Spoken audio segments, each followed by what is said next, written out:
C.S. Lewis, The SCREWTAPE Letters, Chapter 10.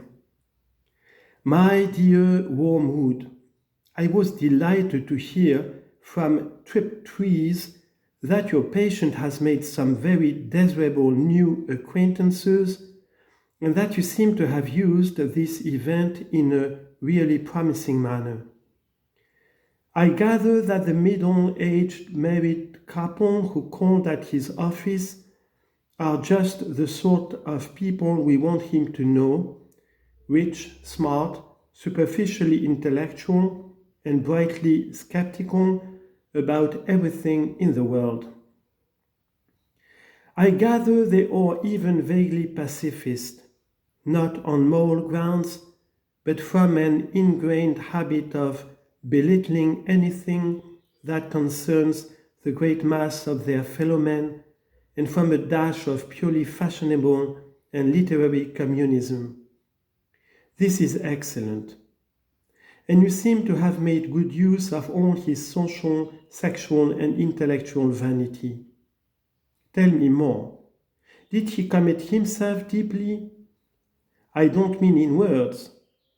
There is a subtle play of looks and tones and laughs by which a mortal can imply that he is of the same party as those to whom he is speaking.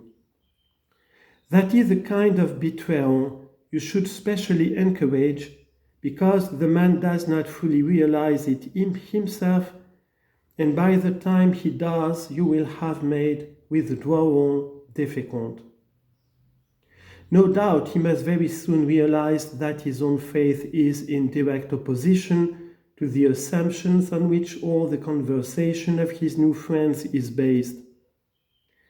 I don't think that matters much provided that you can persuade him to postpone any open acknowledgement of the fact, and this, with the aid of shame, pride, modesty, and vanity, will be easy to do.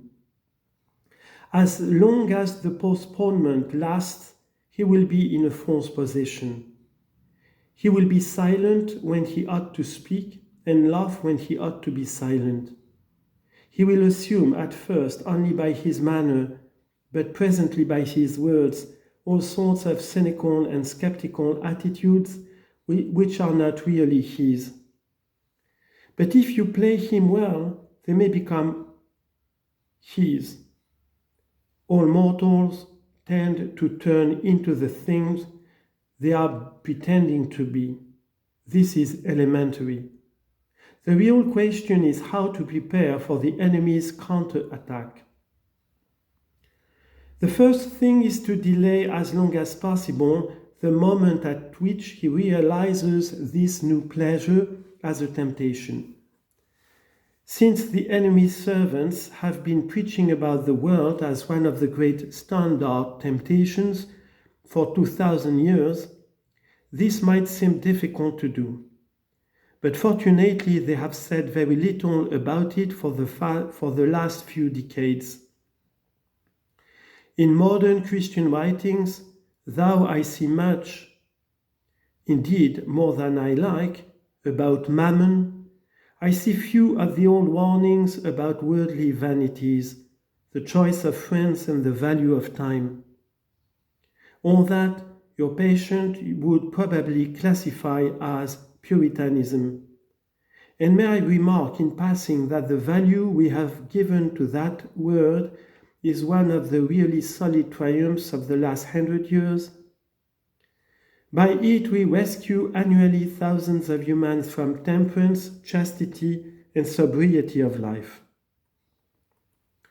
Sooner or later, however, the real nature of his new friends must become clear to him, and then your tactics must depend on the patient's intelligence. If he is a big enough fool, you can get him to realize the character of the friends only while they are absent. Their presence can be made to sweep away all criticism. If this succeeds, he can be induced to live as I have known many humans live for quite long periods, to parallel lives.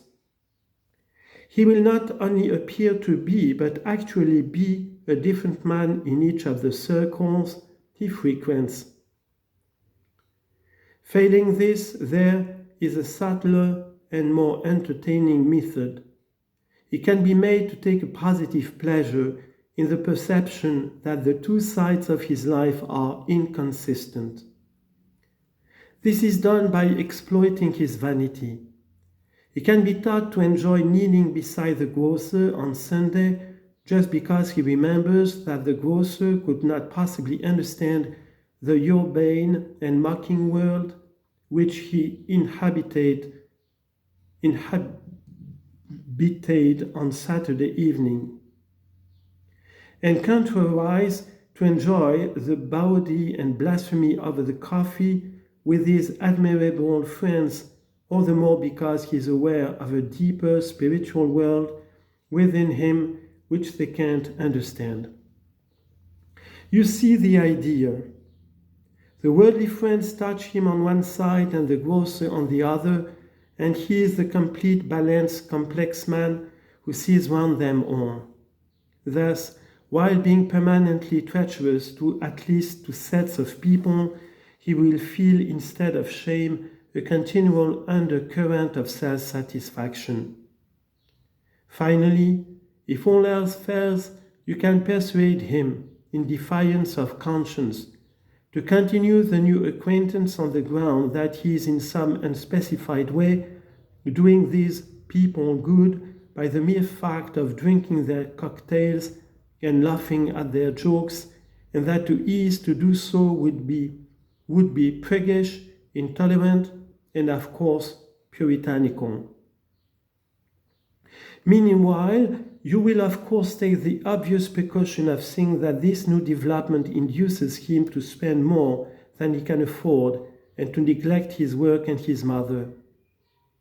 Her jealousy and alarm and his increasing evasiveness or rudeness will be invaluable for the aggravation of the domestic tension. Your affectionate uncle, SCREWTAPE.